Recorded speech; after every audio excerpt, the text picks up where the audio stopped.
pane nhau inofambirwa nemukomana anonzi Majara Jairus anozikanwa kuti aiwa Majara Jairus ndo nhau dzaanofambira idzi aiwa dzekumusoro-soro.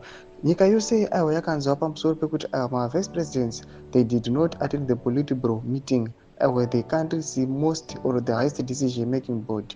Panapa kunoonekwa kuti aiwa VP Chiwenga panapa vanospotiwa vari munyika yeIndia, uye zvekare pane chitiko chinenge chichitsanangurwa panapa naMajara Jairus. Sana pena mashoko amuda anyora panapa nobva subscribe or like on the bell icon. Tipinda paendo pake anoposta mapicha amuri kuona ayo onyora chiti I am following a report that Mafidi dynasty administration has held a secret meeting with the Algerian government officials. The Algerians have just left Araji Mugabe airport a few minutes ago.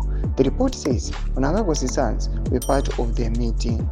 Not the first post. Another post anobuda chiposta of VP Variku India onyora chiti in my pursuit of the report that the Mafidi dynasty had a secret meeting with the Algerian government officials. My contact, who is in Goa, India, accompanying General Chiwenga and his wife, says they are aware of the meeting, which was strategically scheduled to take place during VP's absence. Tomashoko anoitaura panapa mukomana Majara Jairus achiexposa achiti aiwa vakomana ava pane ma-private meetings ari kurwa. Tonoti vanhu vanopinda vachikupinda pane mapost aitwa naMajara Jairus aibuda anyora achiti mavhidhi yanetsa pakudiwa chimbi-chimbi. Mwabuda anyora achiti Bona used to attend meetings during the end times of Robert. They thought they were grooming her. Mumwe ndiye amuda anyora achiti chero iwe ukapinda pakutonga nyika vanhu vanenge vachingotaura nezvako nezvekunyepa vanenge vachingotaura, saka hazvisi zvitsva kuti mukuru wenyika anongotaura pese pese kunyanya zvekunyepa. Ndo mashoko mamwe anochitaura, ndo maonero emumwe munhu achiti aiwa mashoko enhema, vamwe vachiti aiwa mashoko echokwadi.